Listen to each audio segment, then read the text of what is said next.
اللہ تبارک و تعالی نے قرآن مجید میں ارشاد فرمایا ہے کہ تم نہ ترجیح دنیا کی زندگی کو دیتے ہو، اپنے جینے کو ترجیح دیتے ہو، جینے کے لیے زیادہ کام کرنا چاہتے ہو۔ والآخرۃ خیر و ابقیٰ، حالانکہ آخرت تمہارے لیے بہتر بھی ہے اور ہمیشہ باقی رہنے والی بھی۔ تم ترجیح دنیا کی زندگی کو دیتے ہو، حالانکہ آخرت تمہارے لیے بہتر بھی ہے، والآخرۃ خیر و ابقیٰ، اور ہمیشہ باقی رہنے والی بھی۔ انسان اور مسلمان کو یہ حکم دیا گیا ہے کہ اس کی ترجیح دنیا داری نہیں ہونی چاہیے۔ مال، دولت، عہدہ، منصب، شہرت، اس کو ترجیحی بنیادوں پر یہ کام نہ کرے۔ ترجیح اس کی اللہ اور اس کے رسول کی ذات ہے۔ دنیا ضرورت ہے، اس کو ضرورت سمجھے، اس کو اپنے اوپر طاری نہ کرے۔ کمر سیدھی کرنے کے لیے روٹی کھانی ہے، اس کو ضرورت سمجھے۔ بدن چھپانے کے لیے کپڑا چاہیے، اس کو ضرورت سمجھ لے۔ سر چھپانے کے لیے چھت کی ضرورت ہے، اس کو ضرورت سمجھے، لیکن کبھی بھی کسی موقع پر اس بات کو سمجھ لیں کہ ترجیح دنیا کو نہ دے، ترجیح آخرت کو، اللہ کی ذات کو۔ ہماری آخرت کس طرح ٹھیک ہو سکتی ہے، آخرت میں کامیاب کس طرح ہو سکتے ہیں، آخرت میں اللہ تعالیٰ کی رضا کیسے پا سکتے ہیں، اس کو ترجیح دینی چاہیے۔ نبی پاک صلی اللہ تعالیٰ علیہ وسلم کے بہت سارے صحابہ بڑی شانوں والے، ایک صحابی کا ہم آج ذکر کرنے جا رہے ہیں جن کا نام ہے حضرت ابو ذر غفاری رضی اللہ تعالیٰ۔ ہمارے صوفیاء تصوف میں ایک جملہ بولتے ہیں کہ تیرا تو فقر ابو ذر ہے، یعنی جن کو صحیح درویش کہتے ہیں نا، صحیح درویش۔ مولا علی شیر خدا رضی اللہ تعالیٰ عنہ فرمایا کرتے، دو ہی تو بندے ہیں جو رب کے رستے میں کسی شے کی پرواہ نہیں کرتے۔ حضور کون سے؟ فرمایا ابو ذر غفاری ہے اور دوسرے علی المرتضیٰ ہے۔ مولا علی فرمایا کرتے یہ نا مسلمانوں میں سے چوتھے یا پانچویں مسلمان ہیں۔ شروع سے ایک سلیم الطبع آدمی، کچھ لوگ طبعاً بڑے نفیس ہوتے ہیں، طبعاً ہی اللہ کی طرف سے شروع سے ہی۔ ان کا جو قبیلہ تھا بنو غفار، وہ رہزنی کرتا تھا، لوگوں کو لوٹ لیتا تھا۔ شروع میں یہ کام کیا، لیکن جب کچھ لوگوں کی چیخیں کانوں میں گئیں تو چھوڑ دیا، فرمایا نہیں یار، طبیعت نہیں مانتی۔ اور نبی پاک کا کلمہ پڑھنے سے پہلے ہی بتوں کی پوجا چھوڑ کے رب کی عبادت شروع کر دی۔ لوگ پوچھا کرتے تھے آپ عبادت تو کرتے تھے پر منہ کدھر کرتے تھے؟ فرماتے تھے جدھر وہ کرا لیتا تھا کر لیتے تھے۔ کسی نے انہیں بتایا کہ مکے میں ایک شخص ہیں جنہوں نے اعلان نبوت کیا ہے، آپ کی طرح کی باتیں کرتے ہیں۔ انہوں نے اپنے بھائی کو بھیجا، ان کا نام انیس تھا، پتہ کر کے واپس آئے، بھائی کہنے لگے ابو ذر، ان کا نام جندب ہے اصل میں، ذر ان کے بیٹے کا نام ہے اور کنیت سے زیادہ معروف ہیں، ابو ذر غفاری کہلاتے ہیں۔ فرماتے ہیں کہ بھائی نے آ کے بتایا کہ وہ نیکی کا حکم دیتے ہیں، برے کاموں سے منع کرتے ہیں، صلہ رحمی کا پیغام دیتے ہیں، لیکن لوگ سارے مخالف ہیں۔ یہ چیز بھی بڑی کاؤنٹ ہوتی ہے، اسے نہ کاؤنٹ کیا کریں۔ لوگوں کی ترجیحات بدلتی ہیں، صبح کچھ، دوپہر کچھ، شام کچھ، اسے نہ کاؤنٹ کریں۔ انہوں نے اس بات کو کاؤنٹ کر کے بتایا کہ لوگ ان کے جو ہیں نا وہ مخالف ہیں سارے۔ تو حضرت ابو ذر غفاری کہنے لگے مجھے تسلی نہیں ہوئی، میں خود جا کے پتہ کروں گا۔ کہتے ہیں مکہ شریف آیا تو کسی ایسے آدمی سے پوچھ بیٹھا، میں تو کچھ اور سمجھا تھا، وہ کچھ اور نکلا۔ مکے والوں نے بڑا مارا۔ مکے پہنچ کے پہلی جو چیز ملی وہ مار کھانے کی تھی۔ اب میں ڈرتے کسی سے پوچھتا ہی نہ، بھوک بھی بڑی تھی، رہنے کو جگہ نہیں تھی، حرم شریف میں لیٹا رہتا تھا۔ میرے نصیب دیکھو، مجھے ایک شخص نے آ کے ہلایا، کہنے لگے اگر مناسب سمجھیں تو میں آپ کو دیکھ رہا ہوں کافی دیر سے، آپ کوئی پردیسی ہیں، آپ کا اپنا مہمان نہ بنا لوں؟ تو میں نے کہا آپ کا کیا نام ہے؟ کہنے لگے میرا نام ہے علی ابن ابی طالب۔ کہتے ہیں مولا کائنات گھر لے گئے، کھانا بھی کھلایا، جگہ بھی دی، سونے کو خدمت بھی کی، لیکن چونکہ میں تو پہلے ایک سے پوچھ کے مار کھا بیٹھا تھا، میں نے پوچھا نہیں میں کدھر آیا ہوں۔ رات رہے، اگلی رات بھی رہے، لیکن میں نے بتایا نہیں میں کس کام آیا ہوں۔ حضرت ابو ذر غفاری رضی اللہ تعالیٰ عنہ کہتے ہیں خود ہی مولا علی نے پوچھا بتا سکتے ہو کیسے آئے ہو؟ میں نے کہا راز رکھ لو گے؟ فرمایا بڑا کشادہ سینہ دیا رب نے مجھے. تو بات تو کر کہنے لگے یار میں تو محمد مصطفیٰ کی زیارت کرنے آیا صلی اللہ تعالی علیہ وسلم. یہ بے نیاز لوگوں میں سے ہیں حضرت سیدنا ابو ذر غفاری. میں حضور کی زیارت کے لیے. حضرت علی کہنے لگے سویرے لے چلوں گا. انسان بزدل نہیں ہوتا، ہر انسان بزدل نہیں ہوتا، اور بلا وجہ ٹکراؤ کی پالیسی بنا لینا یہ بھی سیانے لوگوں کا کام نہیں. حکمت کے تقاضوں کے مطابق چلنا یہ بھی دلیر لوگوں کا ہی کام ہوتا ہے. حضرت مولا علی کہنے لگے صبح لے کے چلوں گا پر حالات ٹھیک نہیں. شرارتی لوگ ہر جگہ ہوتے ہیں. اگر کوئی شرارتیوں کا ٹولہ ملا نا جو کھڑا ہوگا جاسوسی کرنے کے لیے کہ حضور کی طرف کون کون جا رہا ہے، تو میں نیچے جھکوں گا جوتے کا تسمہ ٹھیک کرنے کے لیے. لیکن آپ نے نہیں کھڑے ہونا، آپ نے چلتے رہنا ہے تاکہ کسی کو شک نہ ہو. کہتے ہیں اس ترتیب سے حضرت علی مجھے لے کے گئے. میں حضور کی بارگاہ میں پہنچا. مولا علی کہتے ہیں بڑے بڑے لوگ سوال کرتے تھے پر یہ شروع سے سلیم الطبع تھے. مجھے کہہ لینے دینا، جنہوں نے ماننا ہوتا ہے وہ لمبے سوال کرتے ہی نہیں. مان جو لیا تو لمبے سوالوں کی ضرورت ہی کوئی نہیں. کہتے ہیں لوگ بڑے بڑے سوال کرتے تھے پر ابو ذر نے 2-3 باتیں ہی پوچھیں اور آگے جا کے کہنے لگے حضور ہاتھ بڑھائیں مجھے کلمہ پڑھائیں. نبی پاک صلی اللہ علیہ وسلم نے کلمہ پڑھایا. فرمایا باہر جا کے نا ابھی ذکر کرنا کہ تم مسلمان ہو گیا، یہ ماریں گے. عرض کی حضور انہیں مارنے دے، میں آیا بھی مار کھا نہیں ہوں، انہیں مارنے دے نا. پڑا فلک کو کبھی دل جلوں سے کام نہیں. داغ دلوی نے کہا تھا پڑا فلک کو کبھی دل جلوں سے کام نہیں، اور جلا کے راکھ نہ کر دوں تو داغ نام نہیں. ماری تو کھانے آئے ہیں، مارنے دے، کرنے دے زور جتنا لگانا ہے لگانے دے. باہر جا کے اعلان کیا. مکے والوں نے مارا، اتنا مارا کہ بے ہوش ہو گئے. پھر کسی نے بتایا کہ تم نے گزرنا بھی ہے ان کے علاقے سے، بنو غفار سے، پھر ان کا پتہ بھی ہے یہ لوگ بڑے سخت ہیں. پھر چھوڑا. تباً بڑے جلالی تھے، زاہد مزاج تھے. فرماتے تھے کہ جو تمہاری ضرورت سے زیادہ ہے وہ سارا صدقہ کرو. کنز کے معاملے میں ان کا رویہ یہ تھا. صرف حضرت صدیق اکبر کو کچھ نہیں کہا انہوں نے، باقی حضرت عمر جیسے آدمی کو بھی کھڑا کر کے کہہ لیتے تھے یہ مال کیوں رکھا ہوا ہے خزانے میں، بانٹتے کیوں نہیں سارا. اور جناب عثمان غنی رضی اللہ تعالیٰ عنہ کے ساتھ تو باقاعدہ کئی دفعہ اس موضوع پر گفتگو کی. وہ کہتے تھے کہ جب اللہ کہتا ہے قرآن میں کہ مال دولت جمع نہیں کرنی، تو وہ جو لوگ تھے وہ بھی بڑی شانوں والے تھے. وہ کہتے تھے کہ اللہ نے جب زکوٰۃ فرض کی تو مال جمع ہوتا ہے تو زکوٰۃ فرض ہوتی ہے نا. جب فطرانے کا کہا تو مال ہوتا ہے تو فطرانہ آتا ہے نا. تو آپ جو کہہ رہے ہیں وہ ٹھیک ہے پر آپ اعلیٰ بات کر رہے ہیں تقوی کی، سارا بانٹو. تو حضرت ابو ذر غفاری کہتے تھے چلو ٹھیک ہے تمہاری بھی بات مان لیتا ہوں، پر یہ بتاؤ مدینے والے کا اپنا طریقہ کیا ہے. کہ بھئی حضور کا طریقہ تو وہی ہے جو آپ بتا رہے ہیں. تو فرمانے لگے پھر اس رستے نہ چلیں جو رستہ مدینے والے رسول کا ہے. اور حضور سے، نبی پاک سے عشق کرتے بڑا کھل کے. یہ صحابہ صفہ میں سے تھے. کلمے پڑھنے کے بعد چونکہ طبیعت جلالی تھی تو حضور نے بھیج دیا، فرمایا واپس جاؤ اپنے قبیلے میں تبلیغ کرو. واپس گئے، بھائی کو مسلمان کیا، والدہ کو مسلمان کیا، قبیلہ سارا مسلمان کیا، وہیں رہے. ہجرت مدینہ کے بعد آئے تبوک کے موقع کے قریب، اور حضور نے اصحاب صفہ میں رکھ لیا. نوکری کرتے مدینے والے رسول کی، دلیر آدمی تھے، بڑا قبیلہ تھا، پر ڈیوٹی کرتے، ڈیوٹی خدمت کرتے. ایک بیٹا تھا زار اس کا نام تھا، اس کی ڈیوٹی لگائی تم نے میرے نبی پاک کے اونٹ چرانے. ڈاکو آئے تو صاحبزادہ اونٹوں کی اونٹنیوں کی حفاظت کرتے شہید ہو گیا. اور یہ انوکھا بندہ ہے جس نے شرط لگائی تھی کہ میں نے کالی سیاہ رنگ کی عورت سے شادی کرنی. انوکھا بندہ ہے. ایک بیٹی تھی ایک بیٹا، بیٹا شہید ہو گیا. بیوی سے کہا تم نے نبی پاک کے گھر میں خدمت کرنی ہے، حضور کے گھر والوں، اور میں نبی پاک کی نوکری کروں گا.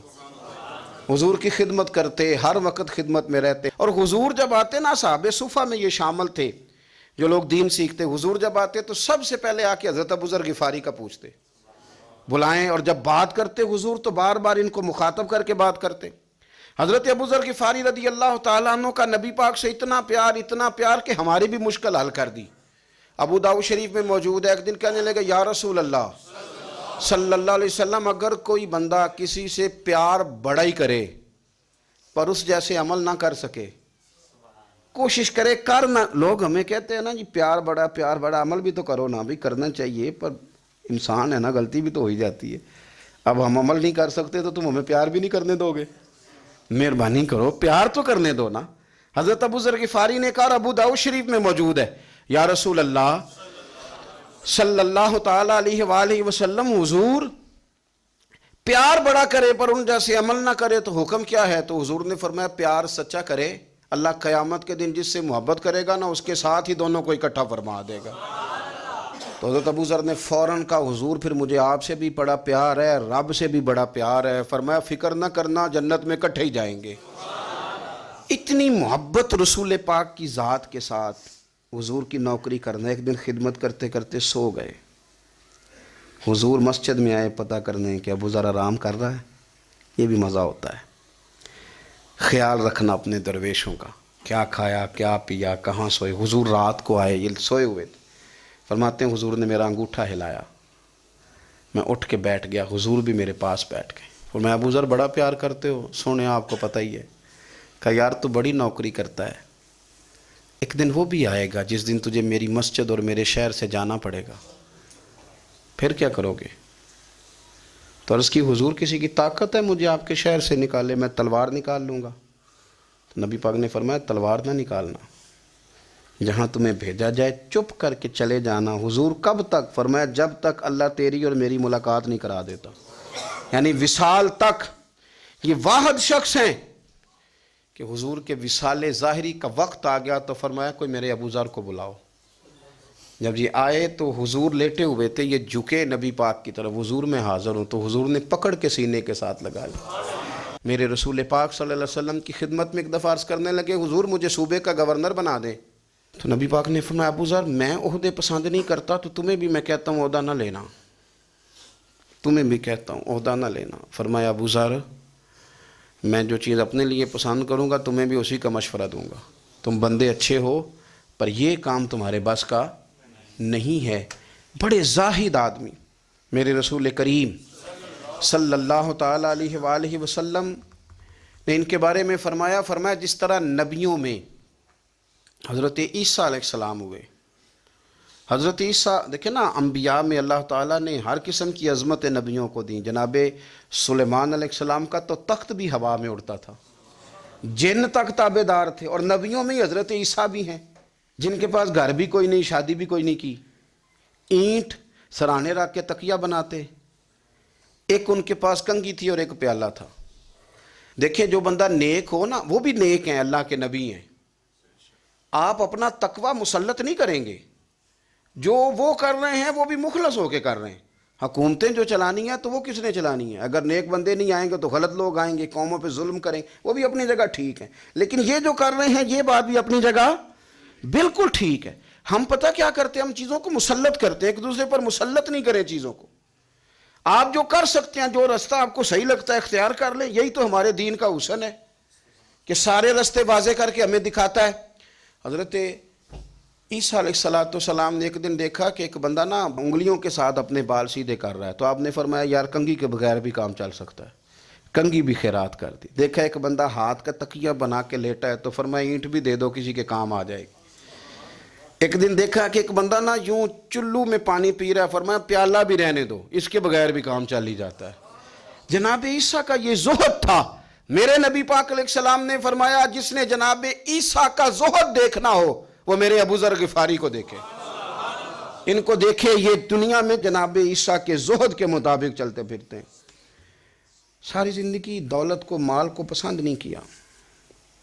جہاں رہتے تھے ایک گورنر صاحب نے 300 دینار تحفے میں بھیجے، تو ایک ہوتا ہے نا بندہ کہتا ہے نہیں ضرورت نہیں، اور حضور سید عالم صلی اللہ علیہ وسلم نے حضرت عمر سے فرمایا تھا جو خود بخود آ جائیں وہ قبول کر لو اللہ کی طرف سے، لیکن ان کا رنگ فقیری والا تھا اور تھوڑا انوکھا تھا۔ 300 دینار آئے تو فرمانے لگے اسے جا کے کہو تمہیں کوئی اور بندہ نہیں ملا دھوکہ دینے کے لیے، میرے گھر ہی مال بھیج دیا ہے۔ فرمانے لگے میرے پاس گدھا ہے سواری کرنے کے لیے، میرے پاس بکریاں ہیں دودھ پینے کے لیے، میرے پاس ایک چادر اضافی ہے سامان میں سے، میں تو ڈرتا ہوں کہ رب کہیں اس چادر کے بارے میں سوال نہ پوچھ لے، اور تم ہو کہ میرے پاس یہ لے کے آئے ہو۔ حضرت عثمان غنی کے پاس جا کے کہا کرتے کتنا لوگوں کے پاس پیسہ آ گیا ہے، ہر بندے کے گھر میں مال ہے، یہ کیا ہو رہا ہے، لوگوں سے کہیں خرچ کریں غریبوں پہ۔ عثمان غنی فرمانے لگے تمہیں تو خوش ہونا چاہیے کہ میرے دور میں لوگ خوشحال ہو گئے ہیں۔ آپ فرمانے لگے نہیں، وہ والا رنگ زیادہ بہتر ہے جو مدینے والے نے اختیار فرمایا ہے، کیونکہ کچا رنگ للاری والا چڑھدا تے لیندا رہندا عشق تیرے دا رنگ محمد، جدوں چڑھ جائے پھر نہیں لیندا۔ آپ کی طبیعت کے اندر دولت سے بیزاری، حضرت ابو درداء، حضرت ابو موسیٰ اشعری، حضرت ابو ہریرہ رضی اللہ تعالیٰ عنہ، یہ سمجھ لیں ان کے کلاس فیلو تھے، ان کے ساتھ پڑھا تھا انہوں نے۔ حضرت ابو ذر غفاری ان پر بھی جلال کرتے۔ آپ یقین کریں کہ طبیعت نا ایسے کیف میں آ گئی ان کو پڑھ کے۔ ان کو پڑھا جب کچھ دنوں سے تو کچھ انوکھا، یہ انوکھی وضع ہے، سارے زمانے سے نرالے ہیں، یہ بندے کون سی بستی کے یارب رہنے والے ہیں، یہ کس طرح کے لوگ ہیں، کیا سوچ ہے۔ حضرت ابو درداء رضی اللہ تعالیٰ عنہ کے گھر کے قریب سے گزرے تو حضرت ابو درداء مکان بنا رہے تھے، کیا جملہ کہا، تڑپ گئی روح۔ فرمانے لگے ابو درداء تجھ سے مجھے یہ امید نہیں تھی یار۔ فرمایا کیا ہوا؟ فرمانے لگے اب تیرا مکان بنانے کے لیے بھی اللہ کے بندوں کی پشتوں پر اینٹیں رکھی جائیں گی، تیرا مکان بنانے کے لیے رب کے بندوں کی پشتوں پر اینٹیں تیرے لیے۔ حضرت ابو درداء نے گردن جھکا لی، فرمایا یار جہاں تو ہے نا تو بالکل ہی ٹھیک کہتا ہے۔ کیوں؟ میرے نبی پاک صلی اللہ علیہ وسلم نے فرمایا اس زمین کے اوپر اور آسمان کے نیچے ابو ذر غفاری سے سچا بندہ کوئی نہیں، ان سے زیادہ سچا کوئی نہیں۔ فرمایا تو ٹھیک کہتا ہے یار، صحیح کہتا ہے۔ حضرت ابو موسیٰ اشعری رضی اللہ تعالیٰ عنہ کو گورنر بنا دیا گیا عراق کا۔ اب حضرت ابو موسیٰ اشعری صحابہ میں ایک بڑے جلیل القدر صحابی ہیں، اور ان کی عظمتیں، رفتیں، بلندیاں کیا کہنا، بڑی گہری دوستی تھی۔ لیکن جب وہ گورنر بن گئے نا تو آپ نے فرمایا بس بھئی اب تو نے عہدہ لے لیا ہے، یہ بندے کو ٹھیک نہیں رہنے دیتی چیزیں، اب تو عہدے میں چلا گیا۔ بڑی مدت کے بعد ملاقات ہوئی حضرت ابو موسیٰ اشعری کے ساتھ، وہ دوڑ کے آئے حضرت ابو ذر غفاری کے گلے ملنے، میرا بھائی میرا بھائی۔ فرمایا پیچھے ہٹ جا، میں نہیں تیرا بھائی، تو گورنر ہے، میں غریب آدمی ہوں، اپنا کام کر۔ پھر دوڑ کے آئے، فرمایا ابو ذر تو میرا بھائی ہے یار، اکٹھے پڑھتے تھے حضور۔ فرمایا نہیں جا تو نہیں میرا۔ پھر آئے، جانتے تھے نا یہ سچا بندہ ہے، یہ سچا بندہ ہے، یہ تقریروں والا نہیں، صرف وعظوں والا نہیں، اس کے اندر بھی بڑی سچائیاں ہیں۔ قریب آئے، آ کے کہا یار تو میرا بھائی ہے، میرے سینے لاگ۔ فرمانے لگے تو تیسری بار آیا ہے، مومن ہے، میں منہ نہیں موڑ سکتا، پر پہلے مجھے بتا گورنر بننے کے بعد تو نے مکان کتنے بنائے، باغ کتنے لگائیں، چکیاں کتنی لگائیں، کتنے تو نے چیزیں بنائی ہیں، پہلے بتا۔ تو حضرت ابو موسیٰ اشعری نے ان کا ہاتھ پکڑا، رونے لگے، کہنے لگے جس محبوب سے تو نے تربیت لی ہے میں بھی انہی کا نوکر ہوں، جن کپڑوں میں میں عراق گیا تھا میرے آج بھی وہی ہیں یار۔ کیا بات کرتا ہے تو، میرے وہی ہیں۔ مجھے بتا اگر یہ عہدے خدمت کے ہم نہیں لیں گے تو پھر کیا ظالموں کو دیں گے، غیروں کو دیں گے؟ نہ کر، کچھ نہیں بنایا۔ حضرت سیدنا ابو موسیٰ اشعری رضی اللہ تعالیٰ عنہ روئے، اور جب کہا نا کوئی شے نہیں میرے پاس، تو فرمایا اچھا چل آ جا، پھر سینے لگ جا، تو واقعی میرا بھائی ہے۔ پھر حضرت ابو ذر غفاری نے محبت فرمائی، وہ درویشی، وہ فقیری، وہ سادگی، وہ نورانیت، وہ دل کے ساتھ اندر۔ ہمارے تو بہت سارے لوگ ہیں جو کہتے ہو کہاں لے جانا ہے مال، کیا ضرورت ہے مال کی، ہر وقت مال کی مخالفت کرتے ہیں، لیکن دل ان کا کہتا ہے کہ آئے صحیح، کسی طریقے سے پہنچے صحیح۔ حضور نے فرمایا بعض لوگوں کی زبانیں شہد سے زیادہ میٹھی، دل بھیڑیے سے زیادہ خطرناک۔ اوپر سے کہہ کچھ رہے ہیں، اندر حالات کچھ اور ہیں۔ لیکن حضرت ابو ذر غفاری رضی اللہ تعالیٰ عنہ دوری دولت سے، آپ فرماتے کیوں ہیں لوگوں کے پاس مال، کس لیے اتنا مال جمع کیا ہے؟ کیا ساری غریبی ختم ہو گئی ہے، غربت مٹ گئی ہے ساری؟ کیوں لوگ مال بناتے ہیں؟ ایک اور آپ کی کلاس فیلو تھے جو بصرے کے گورنر بنے، عبداللہ بن عامر رضی اللہ تعالیٰ۔ ایک صاحب سے ملاقات ہوئی، جناب نافع تائی ان کا نام تھا، تو حضرت ابو ذر غفاری سے وہ بڑے شوق سے ملنے آئے، حضور کے صحابی سمجھ کر کے۔ فرمایا کہاں کے رہنے والے ہو؟ کہا میں تو بصرے کا رہنے والا ہوں۔ فرمایا وہاں میرے ایک کلاس فیلو ہیں عبداللہ بن عامر، کہا وہ تو آج کل گورنر ہیں۔ فرمایا میرا ایک پیغام دے دو گے اس کو جا کے؟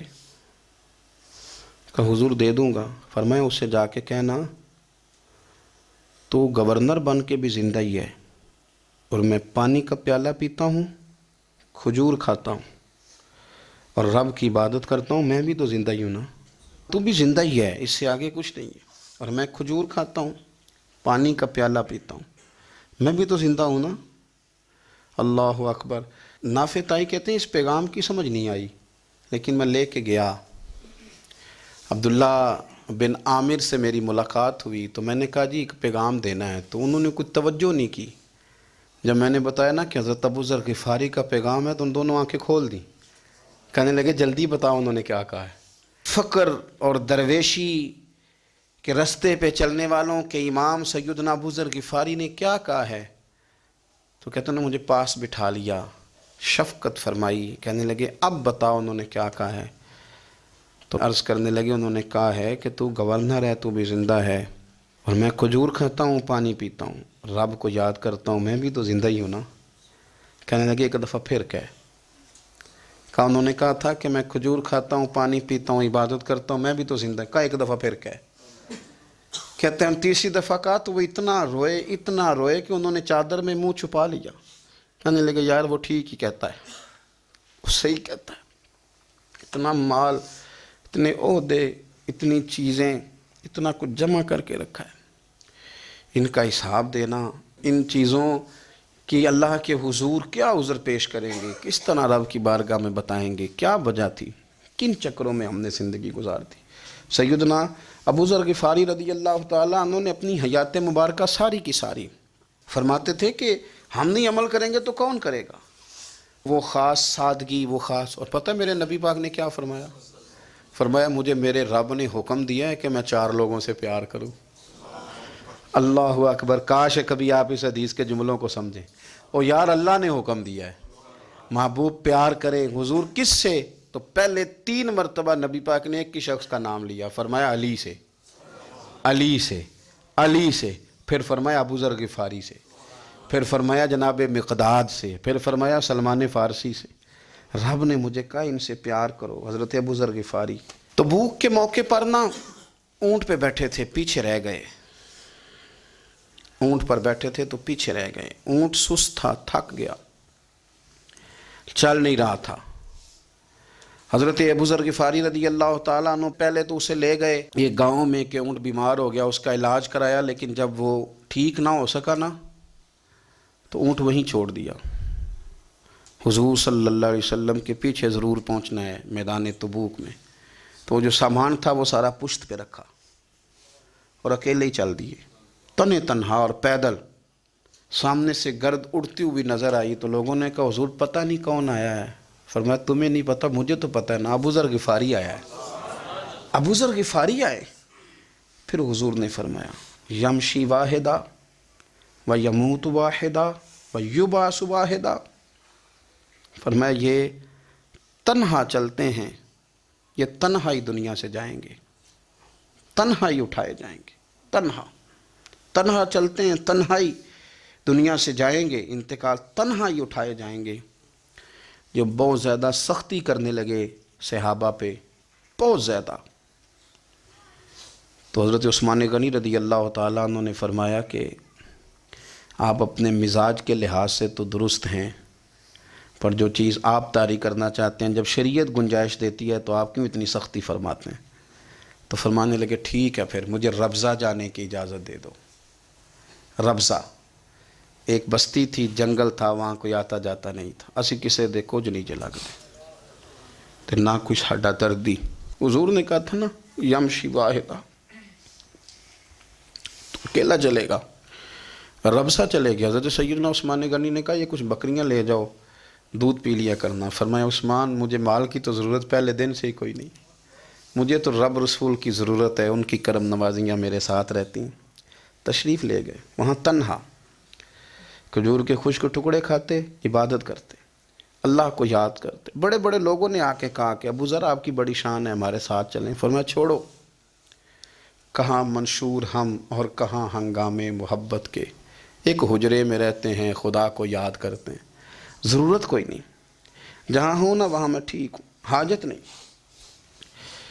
وصال کا وقت آ گیا، دنیا سے جانے کا ٹائم آ گیا، اکیلے ہیں، بیوی ہے اور بیٹی ہے، جنگل کا علاقہ ہے، حج ہو گیا، رستے بند ہو گئے، بیمار ہو گئے، اپنی اہلیہ کو بلا کے کہنے لگے اب میں بچوں گا نہیں، اب جانے کا وقت آ گیا ہے۔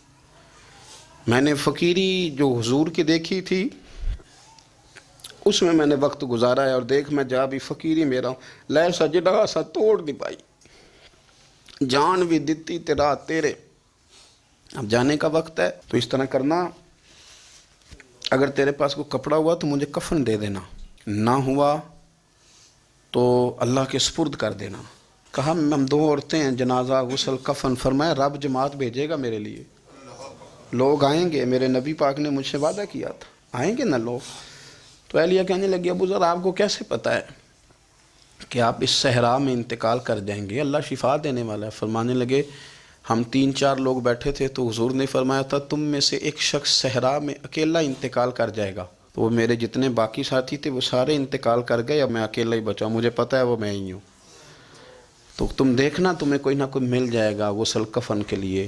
آپ کی اہلیہ کہتی ہیں کہ میں اٹھی، کبھی دوڑ کے میں باہر جاتی، سڑک پہ جا کے دیکھتی کوئی گزر رہا ہے، پھر میں آ کے کہتی حج ختم ہو گیا ہے، رستے بند ہو گئے ہیں، کون آئے گا جنگل میں؟ پھر میں آ کے ان کی تیمارداری کرتی، پھر اٹھ کے جاتی، پھر میں آ کے تیمارداری کرتی۔ اچانک میری نظر پڑی تو ایک چھوٹا سا قافلہ آ رہا تھا، اس قافلے میں چند لوگ تھے اور سب سے بڑھ کر صحابی رسول حضرت عبداللہ ابن مسعود بھی تھے۔ میں نے ان کو اشارہ کیا تو وہ دوڑے آئے، کہنے لگے بہن کیا ہے؟ میں نے کہا یہاں ایک شخص ہے، تمہاری تھوڑی سی ضرورت ہے اس کو۔ تو عبداللہ ابن مسعود کہنے لگے کون ہے بی بی؟ کہتے ہیں میں نے کہا کہ وہ ابو ذر غفاری ہیں۔ کہتے تڑپ کے روئے عبداللہ ابن مسعود، تڑپ کے کہنے لگے ابو ذر میرے نبی پاک کا پیارا، میرے ماں بھی اس پہ قربان، میرا باپ بھی قربان، کدھر ہے جلدی بتاؤ؟ کہتی میں لے آئی، 4-5 لوگ تھے وہ۔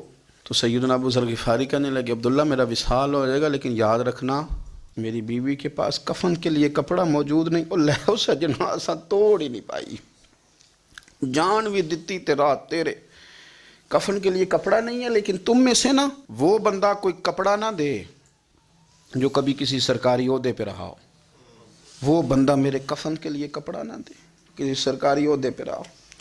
ایک انصاری جوان کہنے لگا ابو ذر میں کبھی کسی عہدے پہ نہیں رہا، اگر آپ میری چادر قبول کر لیں کفن کے لیے تو میں ٹھیک ہے، میں نے نا حضور کے طریقے پر زندگی گزاری ہے، چپ کر کے میرا جنازہ پڑھ دینا اور مجھے کہیں اور نہ لے کے جانا، اسی کسی دے کچھ نہیں جو لگتے تو نہ کوئی ساڈا دردی، یہیں کسی صحرا میں جنگل میں یہیں کوئی قبر کھود کے مجھے دفن کر دینا، مجھے جانے نہیں ہے کسی جگہ۔ حضرت عبداللہ ابن مسعود رضی اللہ تعالیٰ عنہ نے جنازہ پڑھایا، اور اس درویش کو جو 5ویں یا 4تھے مسلمان ہیں ان کو وہاں دفن کیا۔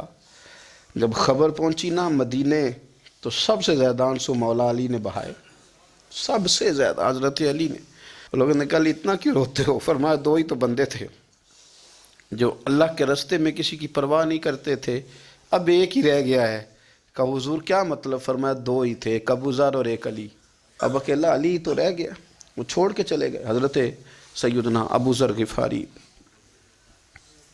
رضی اللہ تعالیٰ عنہ اس عظیم شخص کا نام ہے، سردار قبیلے سے تعلق تھا، بڑے بہادر تھے، پر حضور کو فقیری میں دیکھا تو پھر زندگی اسی فقیری میں گزار دی، اسی فقیری میں، اسی طریقے میں وفا کر کے نا اسی رنگ میں گزار دی، انہی نقشوں پہ رہے۔ اگرچہ جائز تھا، بڑے بڑے لوگ تھے، بڑے بڑے لوگ تھے، حضرت عبد الرحمن ابن عوف، بڑا مال تھا، حضور نے ان کو جنتی کہا، ان کے پیچھے نماز پڑھی، سب ٹھیک تھا، پر فرماتے تھے یار میں انکار نہیں کرتا، پر میرے نبی نے فقیری کی، حضور نے ایک وقت کھایا، ایک وقت بھوک کاٹی، تم کس طرح بھر بھر کے پیٹ کھاتے ہو، تم کس طرح اتنی آسانیاں دیکھتے ہو۔ حضرت ابو ذر غفاری فرماتے تھے مجھے میرے نبی پاک نے 6 باتوں کی وصیت کی تھی، اپنے بچوں کو بھی بتاتے تھے، دوستوں کو بھی، 6 باتوں کی حضور نے وصیت کی تھی۔ سب سے پہلے حضور نے فرمایا تھا ابو ذر مسکینوں سے محبت کرتے رہنا۔ دوسرا نبی پاک صلی اللہ علیہ وسلم نے فرمایا تھا جب بھی دیکھنا نیچے والوں کو دیکھنا، اوپر والوں کو نہ دیکھنا، مالداروں جاگیرداروں پہ توجہ نہ کرنا، ذہن خراب ہوگا، نیچے دیکھنا، غریبوں کی طرف توجہ رکھنا۔ تیسرے نمبر پر نبی پاک صلی اللہ علیہ وسلم نے فرمایا تھا ہر حال میں حق بات کہنا، اگرچہ وہ کڑوی ہو۔ چوتھے نمبر پہ میرے محبوب نے فرمایا تھا اللہ کے معاملے میں کسی کی پرواہ نہ کرنا، کوئی کیا کہتا ہے کہتا رہے، تم رب کے رستے پہ چلتے رہنا، ملامت کی پرواہ نہ کرنا۔ اور پانچویں نمبر پر میرے نبی پاک نے مجھ سے کہا تھا اگر رشتہ دار تجھ سے تعلق توڑیں بھی نہ تو جوڑ کے رکھنا، صلہ رحمی نہ چھوڑنا۔ اور چھٹے نمبر پر حضور نے فرمایا تھا اللہ کے عرش کے خزانوں میں سے خزانہ ہے لا حول ولا قوت الا باللہ العلی العظیم۔ حضور نے فرمایا اسے پڑھتے رہنا، اسے کبھی نہ چھوڑنا۔ اے اللہ ان نیک اور پاک لوگوں کا صدقہ ہمارے دلوں کو تقویٰ عطا فرما۔ آخر دعوانا الحمدللہ۔